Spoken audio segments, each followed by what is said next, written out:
السلام علیکم دوستو، کیسے ہو آپ سب؟ میں ہوں عریض اور آپ ہیں اس وقت میرے یوٹیوب چینل عریشہ ناولز پہ۔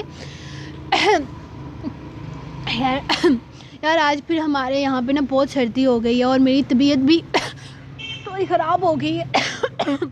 سوری یار ہماری اچانک سے واپس سردی ہو گئی ہے۔ میں نے ابھی کل آپ کو میں بتا رہی تھی کہ سردی ہماری نہ ہونے کے برابر ہو گئی ہے، ہم تو بڑی خوش تھے، لیکن آج پھر اللہ پاک نے سردی کر دی ہے۔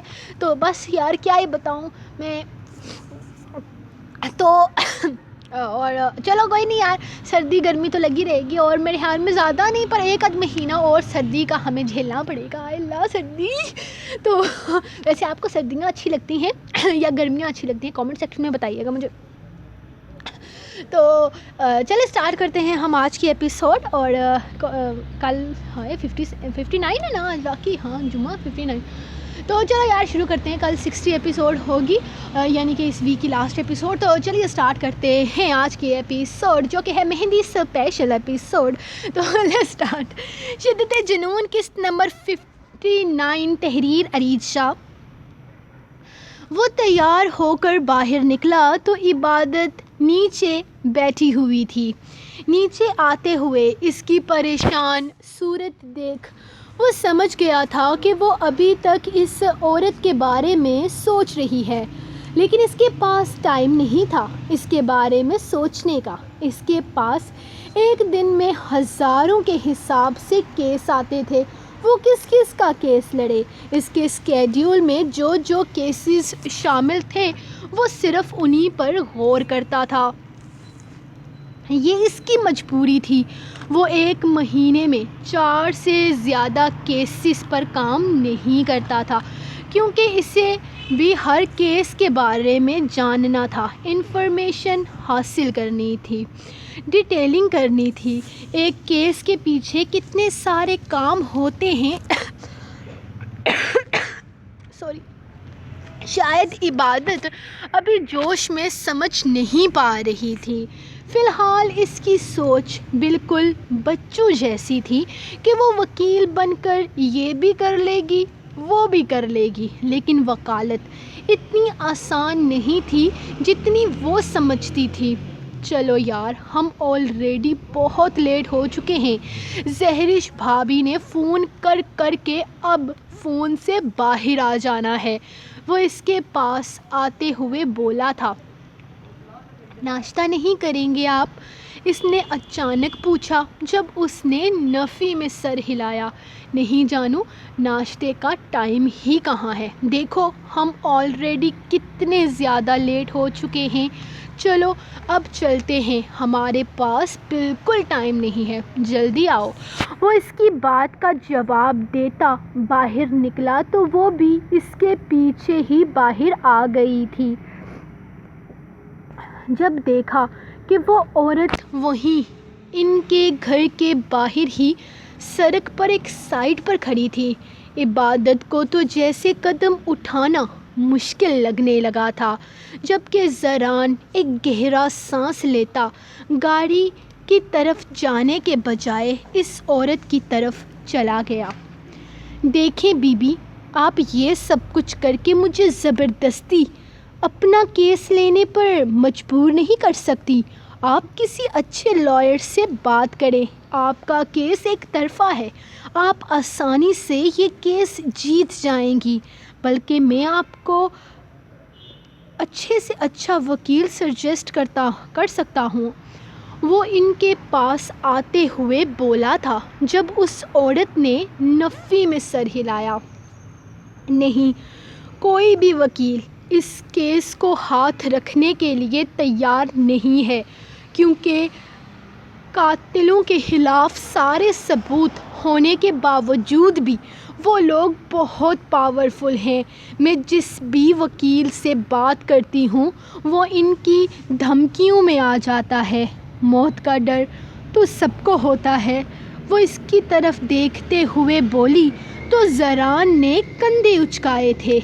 تو آپ کو ایسا کیوں لگ رہا ہے کہ مجھے موت کا ڈر نہیں ہے؟ اس نے الٹا اس سے سوال پوچھا تھا، کیونکہ آپ ان لوگوں کے خلاف پہلے بھی ایک کیس لڑ چکے ہیں۔ اس کا ایک بھائی اب تک جیل میں ہے۔ آپ کے ایک کیس کی وجہ سے اس نے تفصیل بتائی تھی۔ تو جیسے زران بات کی تہہ تک پہنچ گیا۔ میری بہن کی شادی چل رہی ہے، 2 دن کے بعد آپ مجھے میرے آفس میں ملیں۔ وہ مسکرا کر کہتا وہاں سے نکلا تھا، جبکہ اس عورت کی آنکھوں میں امید کا ایک دیا جل گیا تھا۔ کیا ہوا زران؟ آپ اس عورت سے کیا بات کر رہے تھے؟ اس نے اس عورت کو خوش دیکھ کر پوچھا۔ جانو، وہ عورت اپنے شوہر کا کیس لے کر آئی تھی، تو میرے اسکیڈیول میں ٹائم نہیں نکل رہا تھا اس کیس کے لیے، لیکن میں سوچ رہا ہوں کہ اس کیس کی وجہ سے میری بیوی اتنی اداس ہو گئی ہے تو میں یہ کیس لے لیتا ہوں اور تم مجھے اس کیس میں اسسٹ کرنا، مطلب میری ہیلپ کرنا، سارا کام تم کرو گی۔ اگر ہم یہ کیس جیت گئے تو تم نے اس میں 70% تک اپنی ایکٹیونیس دکھائی تو میں تمہیں تمہارا لائسنس جاری کر دوں گا۔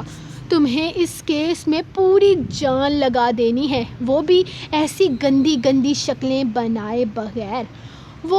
اور اس کیس کے دوران تم مجھے ڈیلی 10 کیسز دو گی۔ میری فیس، کیونکہ اس عورت سے میں کوئی فیس نہیں لینے والا۔ وہ گاڑی میں بیٹھتے ہوئے بولا تو جہاں عبادت اس کے کیس لینے پر خوش ہو رہی تھی، وہیں اس کی فیس کا سن کر منہ بنا گئی۔ ایسی کوئی فیس نہیں ہوتی وکیلوں کی، مجھے سب پتہ ہے، بے وقوف مت بنائے مجھے۔ میں اس کیس میں جان لگا دوں گی۔ مجھے آپ میرا لائسنس جاری کر دیجئے گا، یہی ڈیل ہوگی ہماری۔ وہ خوش ہوتے ہوئے کہنے لگی، یہ تو لائسنس کے لیے تم جان لگاؤ گی نا میری جان، اور جو فیس اس عورت کی میں نہیں لے رہا۔ بیچاری اپنا زیور دینے آ گئی تھی اور اس کے سارے زیور بیچ کر بھی نا میری فیس پوری نہیں ہوتی۔ ہاں، اور کس کرنے سے ہو جائے گی؟ وہ اس کی بات کاٹ کر بولی تو زران مسکرایا تھا۔ میں تم سے ایک دن میں 1000 کیسز کی ڈیمانڈ بھی کر سکتا تھا، لیکن تمہیں ڈسکاؤنٹ دے رہا ہوں، بیوی ہونے کا فائدہ اٹھاؤ۔ وہ آنکھ دبا کر شرارت سے بولا، جبکہ عبادت اسے گھور کر رہ گئی تھی۔ صرف 1 کیس دوں گی، میرا کیس بہت ایکسپینسو ہے۔ وہ شرم سے لال پیلی ہوتی کھڑکی سے باہر دیکھنے لگی۔ نہیں یار، ڈیل تو 10 کیسز کی ہی ہوگی، ورنہ میں ابھی اس کیس پر انکار کر رہا ہوں۔ اور اگر کیس نہیں ہوگا تو تم جان کس کیس پر لگاؤ گی؟ اگر تم جان نہیں لگاؤ گی تو تمہیں لائسنس کیسے ملے گا؟ وہ ایک لمحے میں اسے الجھا گیا تھا۔ نہیں، آپ انکار مت کیجیے گا، ڈیل ڈن۔ وہ مرتی کیا نہ کرتی کیفیت میں ڈیل ڈن کر چکی تھی۔ یہ ہوئی نہ بات۔ وہ یاہو کا نعرہ لگاتا اچانک ہی اس کے لبوں کو چومتا دوبارہ سیدھا ہو چکا تھا، جبکہ عبادت اس کی بے اختیاری پر فوراً ہی چہرہ دوسری طرف پھیر گئی تھی، جبکہ وہ اپنے لبوں پر اب تک اس کا لمس موجود تھا۔ شہیر کمرے میں داخل ہوا تو وہ آئینے کے سامنے کھڑی تھی۔ اورنج کلر کی خوبصورت فراک میں وہ بے حد حسین لگ رہی تھی۔ ماتھے پر پھولوں کی چھوٹی سی بندیا تھی، جبکہ کانوں میں بھی پھولوں کے ہی زیورات پہنے تھے۔ لمبے بالوں کو پھولوں کی لڑیوں سے اتنی خوبصورتی سے سجایا گیا تھا کہ دلہن وہی معلوم ہو رہی تھی، جبکہ وہ تو اس کے ہاتھوں کی حرکت دیکھ رہا تھا، جہاں چھنکتی چوڑیوں کے ساتھ پھولوں کے گجرے اس کے ہاتھوں کو اور بھی خوبصورتی سے مہکا رہے تھے۔ شہیر، اچھا ہوا آپ آ گئے۔ مجھے دیکھیں، یہ سب پہن کر میں کچھ زیادہ اوور تو نہیں لگ رہی؟ اسے دیکھتے پا کر وہ فوراً اس کے پاس آئی تھی، جبکہ شہیر تو جیسے مخمور سا ہو کر اسے دیکھ رہا تھا، آگے پیچھے کا تو جیسے اسے ہوش ہی نہیں رہا تھا۔ اس کی نگاہیں عروج کے چہرے پر جم سی گئی تھیں۔ ایسے کیا دیکھ رہے ہیں؟ زیادہ ہو گیا کیا؟ مجھے بھی کچھ ایسا ہی لگ رہا ہے۔ میں یہ پھولوں کے گجرے اتار دوں؟ یہ پارلر والی نے پہنایا ہے، شادی تو عزا کی ہے نا، یہ سب کچھ تو اسے کرنا چاہیے۔ ایک تو اتنا ہیوی ڈریس اور اوپر سے یہ سب کچھ۔ وہ پریشانی سے اپنے آپ کو دیکھتے ہوئے بولی، جب شہیر اچانک ہی اس کا چہرہ نرمی سے تھام کر اس کے لبوں پر اپنے لب رکھ دیے تھے۔ قیامت لگ رہی ہو، بلکہ قیامت ڈھا رہی ہو، اس دل پر بجلیاں گرا رہی ہو۔ میری جان، اتنا بھی حسین لگنے کی ضرورت نہیں ہے، یہ بندہ بشر جان سے جائے۔ لبوں کے بعد اس کی کمر میں ہاتھ ڈالتے ہوئے ہلکا سا اس کی گردن پر اپنے لبوں کا لمس چھوڑتا، پیچھے کو ہٹتا، دل فریب لہجے میں گویا ہوا، اف شہیر، حد کرتے ہیں، میں یہاں آپ سے کچھ اور پوچھ رہی ہوں اور آپ کو اس سچویشن میں بھی رومانس سوجھ رہا ہے۔ پیچھے ہٹیں، نیچے کام ہے مجھے۔ امی کہہ رہی تھی تیار ہو کر جلدی سے باہر آنا۔ وہ اپنا آپ اس سے چھڑواتی فوراً باہر نکل گئی تھی، جبکہ شہیر کا کیکا دور تک اس کا پیچھا کرتا رہا تھا، جبکہ وہ اپنے لبوں پر شرمیلی سی مسکراہٹ لیے نیچے چلی گئی تھی۔ ویسے تو اسے یہ سب کچھ بہت زیادہ اوور لگ رہا تھا، لیکن باہر نکل کر دیکھا تو مہمانوں کی تیاری ضرورت سے زیادہ تھی۔ اسے اپنا آپ تھوڑا کم لگا تھا ان سب کے بیچ میں۔ بارق اور باقی تینوں نے سفید رنگ کا سادہ سا لباس پہن رکھا تھا، جن کے اوپر گرین کلر کی واسکٹ پہنانے کا ارادہ زہرش نے کیا تھا۔ ابھی تک ان لوگوں نے پہنی تو نہیں تھی، کیونکہ ان کا ارادہ یہ سب فیشن صرف رسم کے وقت کرنے کا تھا، کیونکہ یہاں بہت سارا کام تھا۔ پھر بھی سب زران کے آتے ہی وہ سب لوگ کام پر لگ گئے تھے۔ ویسے تو ڈیکوریشن اور کھانے پینے کا سارا انتظام وہ کر چکے تھے، لیکن پھر بھی چھوٹے چھوٹے کاموں کو بھی نظر میں رکھنا تھا، اور پھر سب مہمانوں کا بھی خاص خیال رکھنا تھا کہ کہیں کسی مہمان کا موڈ خراب نہ ہو جائے۔ ایسے وقت میں سب سے زیادہ ضروری کام تو یہی ہوتا ہے۔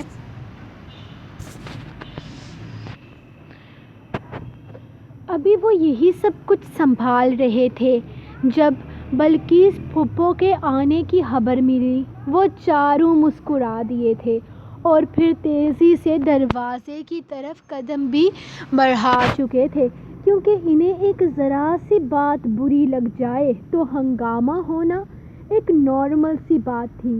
انہیں دیکھتے ہی وہ چاروں ان کے سامنے جھک گئے تھے، جبکہ پھپھو، جو ذرا نہیں بلکہ بہت پرانے رواج کو فالو کرنے والی تھی، حیرت سے سوچنے لگی کہ وہ کس کے سر پر سب سے پہلے ہاتھ رکھیں۔ جب دادی اپنی بیٹی کی آمد کا سن کر باہر آئی تھی، وہ جلدی جلدی ان چاروں کے سروں پر ہاتھ رکھ کر انہیں دعائیں دیتی اپنی ماں کی طرف بڑھ گئی تھی۔ کیسے ہیں آپ بارق جی؟ ان لوگوں کا واپس اندر جانے کا ارادہ تھا جب پاس کھڑی نمرا کی آواز اس کے کانوں میں پڑی۔ اس نے سوچ بھی کیسے لیا تھا کہ پھپھو اکیلی آئی ہوں گی؟ اس نے اپنے لبوں کو بڑی مشکل سے مسکراہٹ کا روپ دیتے ہوئے ہاں میں سر ہلایا تھا۔ آپ نے مجھے مبارکباد نہیں دی، میں آپ سے خفا ہوں۔ میں نے اپنا گریجویشن کمپلیٹ کر لیا ہے، وہ اس کے مزید پاس آتے ہوئے بولی، جبکہ زران تو فوراً یہاں سے ہٹ گیا تھا کیونکہ اسے اس لڑکی کی چھوڑی عادتوں سے نفرت تھی۔ پھپھو نے تو ایری چوٹی کا دم لگایا تھا بارک کی شادی کسی طرح نمبرا سے کروانے کے لیے۔ بہت بہت مبارک ہو نمبرا، بہت خوشی کی بات ہے، مجھے پتہ نہیں تھا، ورنہ میں تمہیں ضرور مبارکباد دیتا، وہ مسکرا کر بولا تھا جب یوں ہی نظر گھماتے گھماتے اس کی نظر اندر گئی تھی جہاں زہرش کمر کی دونوں سائڈ پر ہاتھ رکھے حیرت سے اسے دیکھ رہی تھی۔ اسے اس طرح سے دیکھتے پا کر بارک کے لبوں پر مسکراہٹ مزید گہری ہو گئی تھی۔ ویسے تمہیں مجھے پارٹی دینی چاہیے، اس بات پر کوئی مذاق تھوڑی ہے، اتنے سالوں کے بعد آخر تمہارا گریجویشن کمپلیٹ ہوا، اس نے مسکراتے ہوئے کہا تو نمبرا کی ساری شوخی اور خوشی دھری کی دھری رہ گئی۔ وہ اس کے پاس ہونے کے بارے میں نہیں جانتا تھا لیکن اس کے فیل ہونے کے بارے میں سب کچھ جانتا تھا۔ ڈیئر کزن، میں پارٹی پر بالکل کمپرومائز نہیں کروں گا، آج مہندی کی رسم کے بعد تم مجھے پارٹی دو گی، بس فیصلہ ہو گیا، وہ شوق سے لہجے میں کہتا وہاں سے نکل گیا تھا جبکہ نمبرا حیرت سے اسے دیکھ رہی تھی۔ آج تک اس نے کبھی اس کے لہجے میں اس طرح سے بات نہیں کی تھی اور اب کیسے پارٹی مانگ رہا تھا، وہ بھی اس کے پاس ہونے کی خوشی میں نہیں بلکہ فیل سے جان چھوٹنے کی خوشی میں۔ وہ کنفیوز تھی اس کی اس طرح کی بات پر، جبکہ وہ یہ نہیں جانتی تھی کہ کوئی اور بھی تھا جو غصے سے پاگل ہوتا جلے پیر کی بلی بن کر گھوم رہا تھا۔ آج تو بارک شاہ کی خیر نہیں تھی، بس آج وہ زہرش کو کہیں اکیلے میں میسر ہو جائے۔ اللہ اللہ امی، آپ نے سوچ بھی کیسے لیا؟ آپ اس خاندان میں ہماری ایزا کی شادی کے بارے میں سوچ کیسے سکتی ہیں؟ آپ کو یاد نہیں ہے وہ کتنے برے لوگ تھے، انہوں نے آپ کے ساتھ کتنا ظلم کیا تھا، اور اب آپ اس خاندان میں ہماری بیٹی دینے جا رہی ہیں۔ ایزا کے لیے رشتوں کی کمی نہیں ہے، میرے دیور کا بیٹا ایزا سے شادی کرنا چاہتا ہے، آپ ختم کریں اس رشتے کو۔ اللہ اللہ، میں نکاح والے دن نہیں پہنچ پائی، اگر تب پہنچ پاتی نا تو میں نے یہ رشتہ نہیں ہونے دینا تھا۔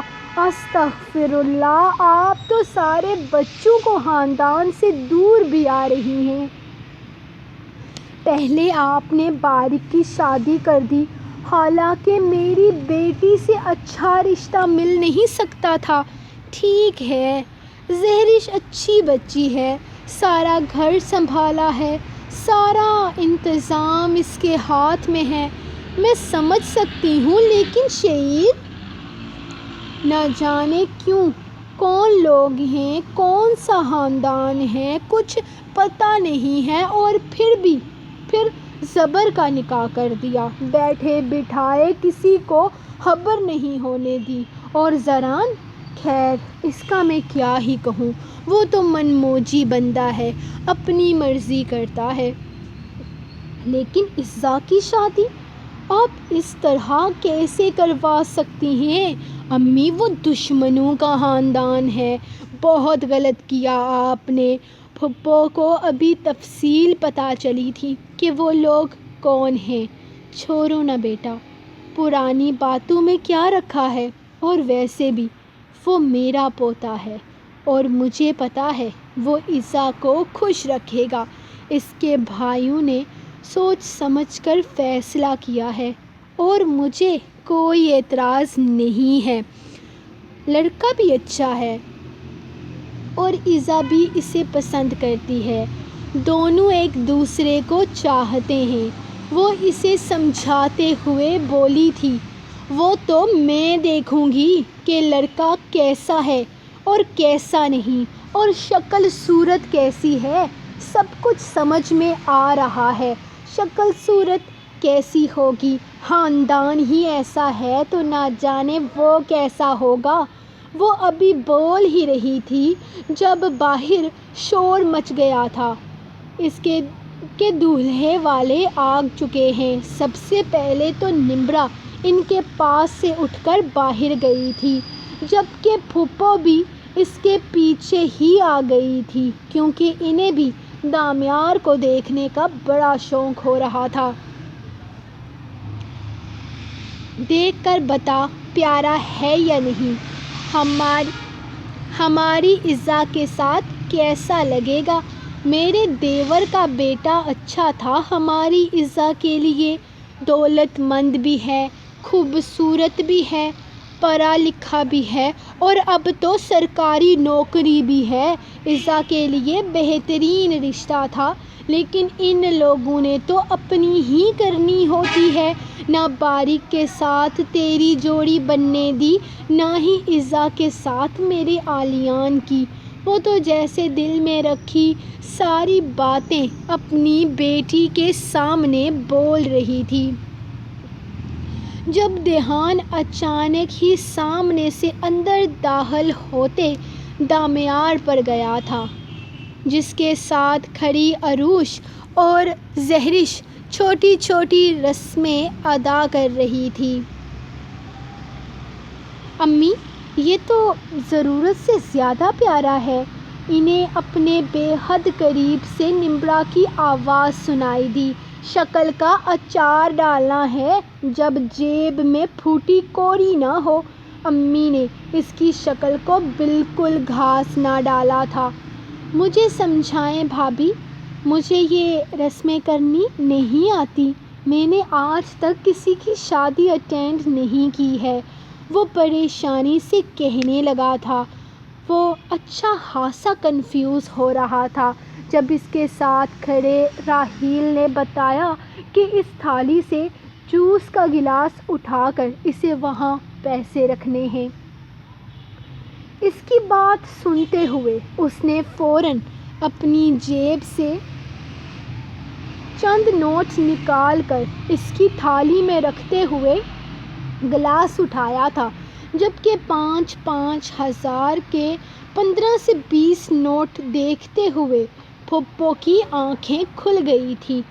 امی، مجھے تو لگتا ہے کہ شکل بھی ہے اور جیب میں پیسہ بھی ہے، عالیان بھائی سے تو بہتر ہی ہے۔ عالیان بھائی نے اس رسم میں نا 1000 سے بڑا نوٹ نہیں رکھنا تھا، دامیار بھائی اتنے پیسے بھی نہیں رکھتے۔ زہرش اور عروش نے ایک ایک نوٹ اٹھاتے ہوئے اس سے لینے کے لیے کہا تھا۔ بھابھی، میری دلہن کا صدقہ دے دیجیے گا، وہ کہتے ہوئے آگے بڑھ گیا، جبکہ نمرا نے اپنی ماں کو اشارہ کیا تھا۔ بہت لمبا ہاتھ مارا ہے ایزا نے، آپ کو ہی صرف معصوم لگتی تھی اپنی بھتیجی، دیکھ لیا نا؟ نمرا ان کو بولتی آگے بڑھ گئی تھی، جبکہ پیچھے کھڑے باریک، زبر اور امی نے ان کی بات سنی تھی۔ کتنی آسانی سے اپنے ہی خون کے رشتے ان کی بہن کو بد کردار کہہ رہے تھے اور ان کی پرورش کو گالی دے گئے تھے۔ ان کی ہمت کیسے ہوئی ایزا کے بارے میں؟ صبر کرو زبر، اتنا حوصلہ تو رکھنا پڑے گا نا۔ غلطی ہماری بیٹی کی ہے، ان لوگوں کی نہیں۔ ان کی زبانیں ہیں، یہ استعمال تو کریں گے۔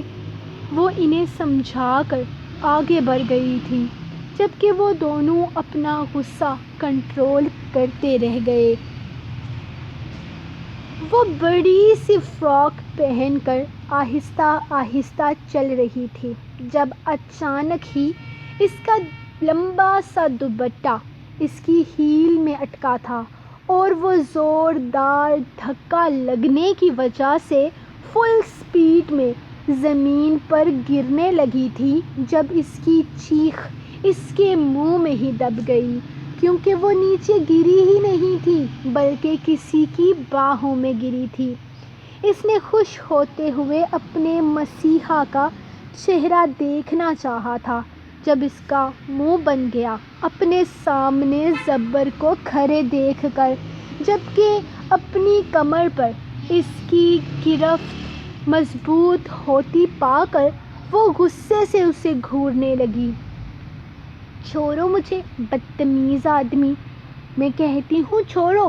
وہ غصے سے اپنی کمر سے اس کے ہاتھ ہٹانے لگی تھی جب اس نے ایک جھٹکے میں اسے کھینچ کر اپنے قریب کیا اور اس کے معصوم سے چہرے کو اپنی ہتھیلی میں بھرتے ہوئے اپنے پاس کھینچ لیا۔ شوہر ہوں تمہارا، کوئی گلی کا لچا لفنگا نہیں جس سے اس لہجے میں بات کرو گی اور میں برداشت کر لوں گا۔ شوہر سے بات کرنے کا ایک طریقہ ہوتا ہے، ایک تہذیب ہوتی ہے جو تمہیں سیکھنے کی ضرورت ہے۔ میں سب کچھ برداشت کر سکتا ہوں شنایا، لیکن یہ لہجہ نہیں۔ سمجھ سکتا ہوں ماں نہیں ہے، لیکن باپ کو بھی تو تھوڑا عقل سے کام لینا چاہیے تھا نا۔ خیر کوئی بات نہیں، میرے پاس آؤ گی تو میں سب سمجھا دوں گا۔ اس کے معصوم سے چہرے پر اپنی نگاہوں کی تپش چھوڑتے ہوئے وہ اپنے لبوں کو اس کے لبوں میں الجھا چکا تھا جب اس نے اس کے کالر کو اپنی مٹھیوں میں دبوچ لیا۔ اس کا انداز شدت سے بھرپور تھا اور اسی بے باک بے رحم انداز میں شدت سے بھرپور بوسہ اس کے لبوں کا لیتے ہوئے وہ پیچھے ہٹا تھا جب کہ اپنے کرتے کی استری خراب ہوتے دیکھ اس نے منہ بنا لیا۔ یہ کیا کیا ہے تم نے؟ حد ہے، اب استری کون کرے گا؟ چلو استری کر کے دو مجھے، وہ غصے سے بولا تھا۔ وہ نفی میں سر ہلانے لگی۔ مجھے نہیں آتا استری کرنا، وہ فوراً سے بولی تھی جبکہ وہ اس کا بازو پکڑے اسے کھینچتے ہوئے استری اسٹینڈ کے پاس لے کر آتا اپنا کرتا اتارنے لگا۔ کوئی بات نہیں جانا، سارے کاموں کے ساتھ میں یہ کام بھی سکھا دوں گا۔ کرو استری۔ پلگ آن کرتا استری وہ اس کے ہاتھ میں تھما چکا تھا جبکہ اسے یوں بنا شرٹ کے صرف بنیان میں کھڑے دیکھ کر وہ کبھی نگاہیں ادھر تو کبھی ادھر کر رہی تھی۔ نہیں جی مجھے نہیں آتا، وہ بڑی معصومیت سے دونوں ہاتھوں کی انگلیوں کو آپس میں الجھاتے ہوئے بول رہی تھی جبکہ لہجے میں احترام کا عنصر شامل تھا تاکہ وہ اس پر مزید اپنا غصہ نہ نکالے۔ میرا معصوم سا کاکا، میں سکھاتا ہوں نا۔ وہ اس کے پیچھے آتے ہوئے اپنی قمیص کو ٹیبل پر پوری طرح سے بچھاتا استری کا ہینڈل اس کے ہاتھ میں پکڑاتا اس کے ہاتھ کو اپنے ہاتھ میں لے چکا تھا۔ زیادہ گرم نہیں کرتے، جب یہ ہلکی ہلکی گرم ہو جائے نا تب اس کو ایسے سلوٹوں پر پریس کرتے ہیں، ایسے آرام آرام سے۔ کام آسان کام ہے، سیکھ جاؤ گی تم۔ وہ بڑے مصروف انداز میں اسے کپڑے استری کرنا سکھا رہا تھا جبکہ وہ اس کے اس طرح سے شرٹ کے بنا اپنے اتنے پاس کھڑے ہونے پر گھبراہٹ کا شکار ہو رہی تھی۔ یہ یہاں پر کیا ہو رہا ہے؟ زہرش جو اپنے کمرے سے نکل کر نیچے جانے والی تھی ان دونوں کو اپنے کام میں مصروف دیکھ کر بولی۔ شنایا کو تو اس طرح سے پکڑے جانے پر شرم نے آ گھیرا تھا، جبکہ زبر بے شرموں کی طرح مسکراتا اپنی قمیض اٹھا کر پہننے لگا۔ میں اپنی بیوی کو کپڑے استری کرنا سکھا رہا تھا، بہت اچھے سے سیکھ گئی ہے۔ میرا کل کا سوٹ اسی سے پریس کروائیے گا، اور پلیز اسے دوپٹہ ٹھیک سے لینا سکھا دیں، ورنہ مجھے ٹوٹی پھوٹی بیوی ملے گی جو مجھے ہرگز منظور نہیں ہے۔ وہ مسکراتے ہوئے نیچے چلا گیا تھا، جبکہ شنایا ایک طرف کھڑی کنفیوز ہو رہی تھی۔ وہ نفی میں سر ہلاتے ہوئے شنایا کے پاس آئی تھی۔ اس کا دوپٹہ پیروں سے اٹھا کر ٹھیک سے سیٹ کیا۔ تو کل کے کپڑے تم نے استری کرنے ہیں زبر بھائی کے؟ وہ اسے لیے نیچے آتے ہوئے بولی تو اس نے فوراً نفی میں سر ہلایا تھا، جبکہ زہرش اپنی ہنسی کنٹرول کرتی بڑی محبت سے اس کے گال کھینچتے ہوئے اسے لیے نیچے آ گئی تھی۔ رسم شروع کی جا رہی تھی جب وہ چاروں اسے لینے کے لیے کمرے میں آئی۔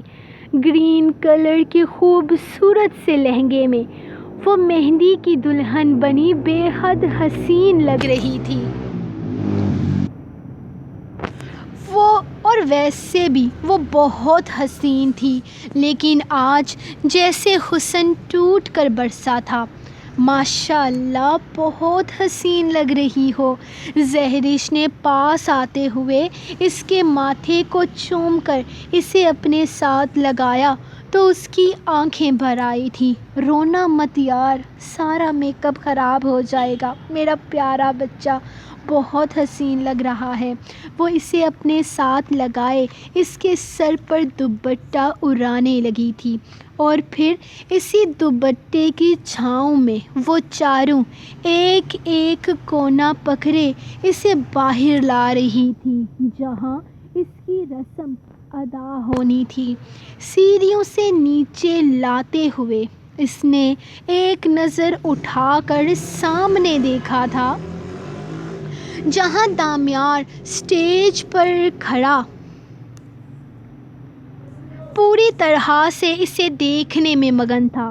اسے دیکھتے پا کر اس نے نگاہیں جھکا لی تو دامیار کے چہرے پر دل فریب مسکراہٹ ابھری تھی۔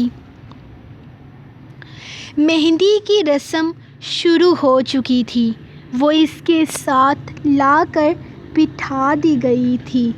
ایک ہی جھولے پر ان دونوں کو بٹھایا گیا تھا، جبکہ سامنے رکھی کرسیوں پر سب لوگ باری باری بیٹھتے رسم ادا کر رہے تھے۔ اس کے چہرے پر کسی طرح کی خوشی نہیں تھی، ایسا لگ رہا تھا جیسے دلہن کو زبردستی یہاں بٹھایا گیا ہو۔ وہاں موجود کئی لوگ یہ بات نوٹ کر چکے تھے۔ مسکرا دے ایذا میری بچی، سب کو لگ رہا ہے جیسے ہم نے تجھے یہاں مار کر بٹھایا ہے۔ پھپھو نمرا کے سہارے بڑی مشکل سے اسٹیج پر چڑھتے ہوئے اس کے اس طرح سے خاموش بیٹھنے پر چوٹ کرتے ہوئے بولی تو وہ انہیں دیکھ کر ہلکا سا مسکرا دی۔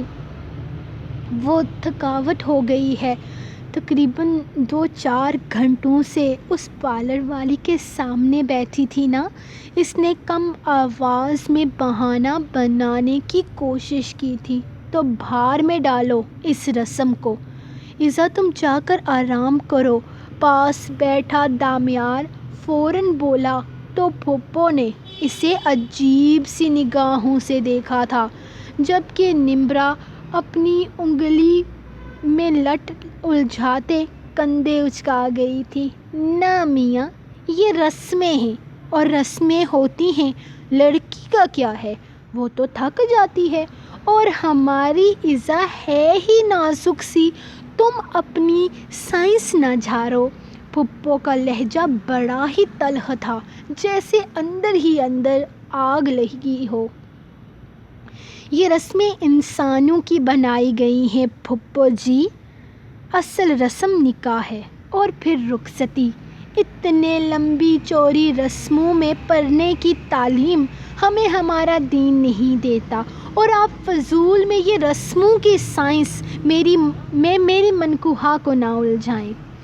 وہ بھی انہی کے لہجے میں جواب دیتے ہوئے بولا تو ایزا نے آہستہ سے اس کے ہاتھ پر اپنا ہاتھ رکھ کر اپنا لہجہ کنٹرول کرنے کے لیے وارن کیا تھا، امی آپ بھی حد کرتی ہیں، ہمارا دولہا اپنی دلہن کی پرواہ کر رہا ہے، سمجھا کرے نا، یہ نئے زمانے کا رومانس ہے، آپ کو سمجھ نہیں آئے گا۔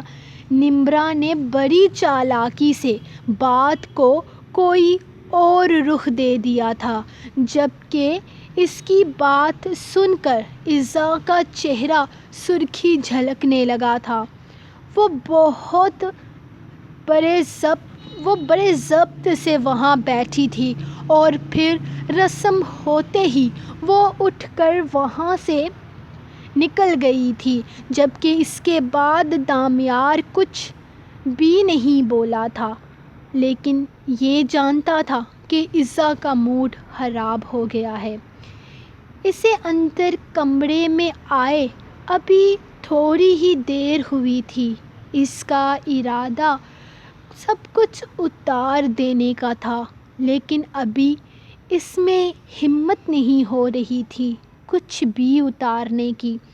وہ تھوڑی دیر آرام کے بعد چینج کرنے کا ارادہ رکھتی تھی جب کمرے کے دروازے پر ہلکی سی روشنی ابھری اور پھر بند ہو گیا۔ اس نے سر اٹھا کر نہیں دیکھا تھا کہ کون ہے، شاید عبادت ہوگی۔ عبادت کے علاوہ کون آ سکتا تھا اس کے کمرے میں؟ اس سوچ کے ساتھ وہ یوں ہی بیڈ پر لیٹی رہی تھی۔ اس کی ٹانگیں پیٹ سے نیچے تھیں۔ جب اسے محسوس ہوا کہ کوئی اس کے بے حد قریب آ کر لیٹا ہے، اس نے آنکھیں کھول کر نہیں دیکھا تھا۔ ہاں، لیکن سخت سگریٹ اور پرفیوم کی ملی جلی مہک نے اسے آنکھیں کھولنے پر مجبور کر دیا۔ دامیار شاہ، تم یہاں؟ اپنے بے حد قریب دامیار کو وہ غصے سے اٹھنے لگی تھی جب اچانک وہ اس کا بازو تھامتا، اسے بیڈ پر لٹاتے ہوئے اس کی دونوں باہوں کو اوپر کی طرف قید کرتا اس کے اوپر اپنا سایہ بنا گیا۔ ہاں، میں نکاح والے دن بھی آیا تھا تم سے ملنے کے لیے، لیکن اس دن تم سو گئی تھی۔ مجھے ڈر تھا کہ یہ نہ ہو کہ تم آج بھی سو گئی ہو، اسی لیے فون کال کے بہانے سے تمہیں ملنے آیا ہوں، اپنی دلہن کو بے حد قریب سے دیکھنے آیا ہوں۔ وہ بہکے ہوئے لہجے میں بول رہا تھا، جبکہ اسے اپنے چہرے پر جھکتے پا کر وہ غصے سے اپنا چہرہ پھیر گئی تھی، جبکہ وہ اس کی گردن پر اپنے لبوں کا بے تاب لمس چھوڑتا آہستہ آہستہ اسے چھونے لگا تھا۔ وہ اس کی خوشبو میں ہوش کھونے کو تھا کہ اس نے اسے دھکا دیتے ہوئے خود سے دور کرنا چاہا۔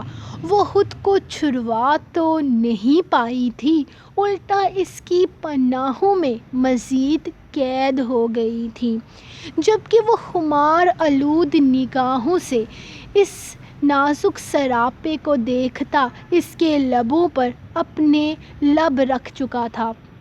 مجھے یہ رسمیں بہت بری لگ رہی ہیں، میری جان، کب ختم ہوگا یہ سب کچھ؟ کب ختم ہوگا دامیار شاہ کا انتظار؟ کب تمہیں حاصل کروں گا؟ وہ اس کے ہاتھوں کو چھوڑتے ہوئے اس کا نازک سا وجود اپنی باہوں میں قید کر گیا تھا۔ وہ اتنی بری طرح سے قید ہوئی تھی کہ اپنا آپ چھڑوا ہی نہیں پا رہی تھی، جبکہ وہ اپنی بے چینی ٹھیک سے بیان تک نہیں کر پایا تھا۔ اس کی مزاحمت کی وجہ سے وہ دونوں ہاتھ اس کے سینے پہ رکھے کیسے بھی اسے خود سے دور کرنا چاہتی تھی۔ آج تو چھوڑ دوں گا میری جان، لیکن کل تو تمہیں میرے پاس آنا ہے، میری باہوں میں۔ مجھے کل کا شدت سے انتظار ہے، اتنا انتظار ہے کہ تمہیں بتا نہیں سکتا۔ میں تمہاری قربت کو حاصل کرنے کے لیے اتنا بے قرار ہوں۔ اگر کوئی مجھے یہ کہے کہ دامیار شاہ مر جاؤ، تمہیں ایزا مل جائے گی، تو دامیار شاہ خوشی خوشی موت کو گلے لگا لے گا۔ وہ اپنی بے چینیاں بیان کرتا ایک دفعہ پھر سے اس کے لبوں کو اپنے لبوں کی سخت قید میں لے چکا تھا۔ انداز جارحانہ تھا اور ایزا بے بس تھی اس جان لیوا قربت محسوس کرنے کے لیے۔ سو گائز، یہ تھی آپ لوگوں کی آج کی episode. First and fall thank you so much guys, آپ سب لوگ بہت لائک کر رہے ہو، تو میں تو بہت خوش ہوں، مجھے بہت اچھا لگ رہا ہے۔ یقین کریں، ایک رائٹر کو اس سے بڑھ کر اور کچھ بھی نہیں چاہیے ہوتا ہے کہ اس کے ریڈرز اس کو سپورٹ کر رہے ہیں اور وہ لکھ رہا ہے، تو ایسے مزہ آتا ہے۔ ایسے ہی اپنے رائٹر کو سپورٹ کرتے رہیں۔ لو یو آل، ملیں گے کل نیکسٹ ایپیسوڈ کے ساتھ، تب تک کے لیے اپنے اجازت اور دعاؤں میں یاد رکھیں۔ اللہ حافظ۔